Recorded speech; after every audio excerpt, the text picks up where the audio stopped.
بسم الله الرحمن الرحيم. وما صنت سفر كيقول سفر خاصة والشخصية وحن جلستين بوغضو سلام هو الشيء انت يا كجاري كرو ميل والبا مركز سفر كان أشار كل بربرة ومد بربرة وقارا وانمي وحن حبيبين دين وقادنا بوغضو دتك يسالانو يسارقنو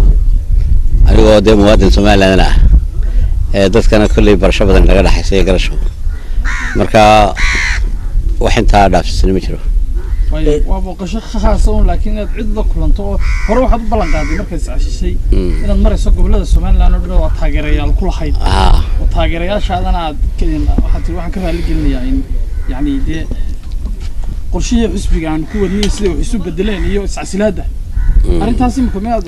ana socdaalkaaga qayb ka hay wallahi kulay meel kasta oo shalay aan fariisto ama aan marayay dad badan oo is salaameynay oo dawlad isweydiinay su'aalo yaara dadka intooda badan waxa weeyaan de soo dhaweyn badan bay sameeyeen oo waxa weeyaan magaalada aad baa lagu soo dhaweeyay ku soo dhaweeyay saad bay adagtay lahaa waana shaqaysaneen badan way waxa la leeyahay wuxuu soo casilay Cabdirashiid waa hadalka kulay deegunta adiga og laakiin waxa ku jira oo dadka qaar kood ay sheegayaan inaad soo casishay tanaasulaad sameysay in la yiraahdo Abdiraxmaan oo Ali oo xisbiga wadani la leeyahay kastaan wali soo shacabin inuu iska sharaxayo oo isku haybna kastaan gacalaatiin arinta maxaa ka jira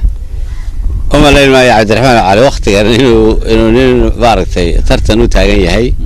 Cabdiraxmaan waa odayadii Soomaaliland taagay odayadii halganka waa madaxweyne ku-xigeenkii labaad ee Soomaaliland waa nin ixtiraam badan oo hayo saajeeyo Soomaaliya gaalbanahay isagoo nin tartan ku jirana maaha mikrafoon ma hor istaagin laga ma maqal arrinkaas waa arrin magaalada ku jira laga yaabaa laakiin aan wax ka jirin taadi weydiisayna weeratay waxba kama jiraan Mr. Cabdirashiid xisbiga waxaad ka hadmay mashruuci madaxweyne ku-xigeenka nin badan had marka aad hadlayso xisbiga iyo arrimaha iyo dhaliisha dawladda ka hadlayso adag oo loo arkay in siyaasadda mustaqbal wanaagsan ku leh ma la moodaa inaad buuxii iyo wixii ka soo yeedhiyay in cali waraabe aad dirtaba xamil weeday oo wixii dadku ma siyaasiyiinta kale isku xaman jireen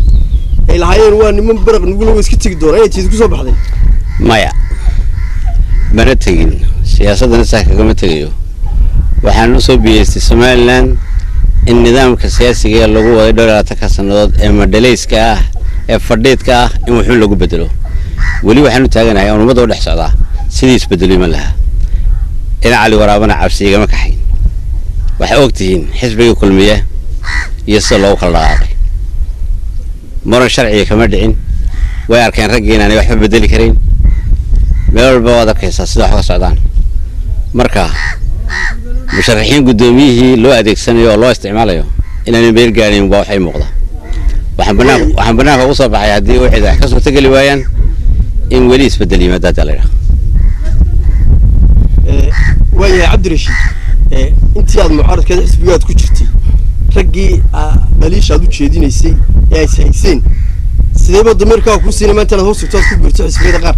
سيسين إلا يا هذا حسب كبير مترو هو كوغر شيء سنتي إن الملك قشوا واد قاش يقول لهم يجي كمان علينا طبعا أنا كل ملك كله بتجلس هذا سياسة كفو شدة رجع سيسين ما كان هو سكتوا بالكور واحد كوسدي وعادي قرنيسا حسب المعارض كهاي كلا يا تكوس قيسا كمعارض كمحافظ كل بدو كوفرين ورقة النقدي شفت له بضبع بحسب المعارض كواحد بدبر والله هاي واحد بدنا نوس كسور إسبايس المعارض بانو هاي إسبدل بانو بدر هادين لي مركا كسواك قاري سو حدي إسبدل وعد لقوايو تهتم بما نقول هدي لا حسب كلام المعارض كلا تغيره هلا تغير أما لو بيربا أما لو بيربا way waxa la yiri Cabdirashiid waxa la sheegayaa kale iyadana in oo imka dadku way iska hadal badan dadku wada siyaasi Soomaaliland sidoo kale qaar ba waxay sheegayaan in burburka xisbiga uu laftigiisa lagu yar xamanay inaad qayb ka tahay oo nin la yiraahdo Maxamed Aw Saciid oo musharaxa kulmiye xisbiga kulmiye dabada ka wada musabixi in aad kulanteen oo qarshiyadii iyo waxyaabihii ka baxay xisbiga uu kaaga baxay lagu celiyay arintan lagu qanciyay mar hadii Faysal xisbigii walaaqayo ama wareerinayo intaanay meel ka fog la gaarin wixii qarash ka baxayna hal lagu siiyo arrintan iska casid iyadoo weliba ay qayb ka qaateen dad ehelka iyo dadka siyaasadda isku afkaarta geeyay xaasha lacag uma iman dalka nin musharaxnimo laga iibsadana meehi bishaar fara badan oo badan baan qaadanayay oo dhowr iyo toban $10 bishii waxaan u imi inuu dalkan gurmad u imaado inaan da'yarta mustaqbalkooda wax ka tari karo marka nin musharaxnimo iibsada meehi xisbiga kulmiyana inta cadceedu dhulka u jirto inuu isku jiraa waa xisbiga aan rabo talada dalka inay aan arkay in la lumeen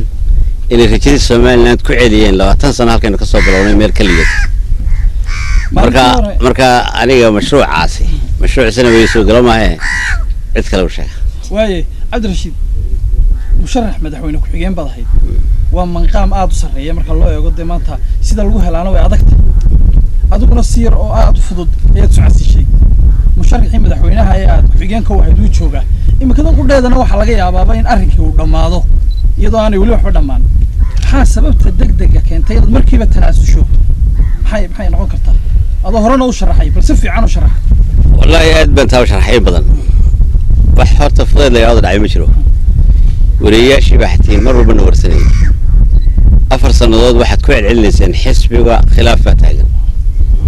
khilaafkaas khilaaf fursan buu ahaa khilaaf la dafirayo mar walba jiro ahaa khilaafan jeclayn inuu dhamaado imikana galgabadii baa lagu jiraa iyo waqtiga doorashada khilaafka 4 sanadood soo dhamaan waayay haddana 4 sano dabadeed oo gudoomiyihii qiray inaan musharaxnimadeedii wax sharaxay ujeedada uu kale yahay kaliya in xisbiga lagu maransan yahay inuu ummadda u sheego si aanu xisbiga tartan u galin oo aanu guntiisa aanu arko inay tahay in laga dagaalamayo in jiil cusub talada dalka soo galo yani wax kale hayn waxaan soo gabagabooday wixii 4 sanadood aan raadinaynay aanu qarinaynay aanu sasabaynay in ay noo suurtagali wadina badbaadino waan soo dhaweynayaa Jamaal dadaalka ku jiro waxaan ogahay in hadda wax suurtagal ah inaan jirin laakiin Allah fududeeyo haddii ay suurta gasho waa ku hambalyeynaya ima muuqato qof aan hay aragtidaan qabo iyo daraasadii 4 sano ku jiray faysalna xisbiga laga furfuri karayo ma وانا نين قوان كيس جاينا أنا حسب أنا تثنقلين حسبني بدون أنا معنا بدن نسوي لهين وأنا هين إنه ما قاعد حسبه ونشاف تو كور وريقو وش قيسه ويا عبد الرشيد وحين هذيك إمك المدة أساس شيء لا أنت كده بس هذيك هي مشرحين مدحونيات وينك واحد جمال علي حسين حليل كينو أسده والله واحد 8 مترين ما حليل ده ما كوض هذا الشيء وش شيء واحد شيء مالتي أساس شيء إنه تسكو عرفت كنا نقوم ويدين حسبك يو ده مرة بدباديس يسقونا إن سيدا حكوا الله وحش شيء إن اسكو ما نعرفتين إن دعوة محكمة دق دعوة محكمة عاد قشان يسقونا كهاد دي عاد تري المحكمة ضل قلوا في فيصل أنا اسمي شرته أنا تسارين مدرسة عتبة وحا أنا صوتها وأنا أجدي أحس بوين يسعون ويدي أجدي كلامي يسعون ويدي توحى هذا هو شرعيون أردت شرعيونا صاحبك أنا يبدأ نهار تاجره أنت ورا لكن مركي حقيقة نقطة إلى جوارمان إيه سجل جبشة قطبي ما أنتنا وحنا مرينا هالكامل نهين أو يكون من دون تاني نجري waxaad ka fulaysaa ma jirto wanaag oo xisbiga ka soo baxaya waday war xisbiga iyo dadkiisu way dadaaleen oo fiican aad qof qoray saarantay xisbiga ninka burburiyay ee raba inuu tartan gali karin waa Faysal Ali Waraabe way taageerayaashaadii gobolada iyo dadkii xisbiga ku xidhnaa maxaad ugu baaqaysaa ugu dambeyntii waxaan ugu baaqayaa xisbiga laga dhulsugo haddii xisbigu tartan gali karo oo ah hadee Faysal xisbiga banaanka ka maro inta doorashada ka hadhay rajo uu yeelan kari lahaa cid kasta waa ku tartantay inkastoo أنا عندنا جمال هين أنا براندم كاستعمالي كريم وأنا وان كسر كذا مرة والبين لب إن لبنا القيس المشى وحنسكت تغير هديها كاسينو سرتقل ويدي تهين إسبدل كدل كأولو ديار جروسي تلا دركس بدل مركي هراء تحس بيجان مشرحة مدحونا كانوا غنيسي وحلا الشيء يا أديك يا فيصل إذا هشيس كلن لكن أديك شمال هشيس كشين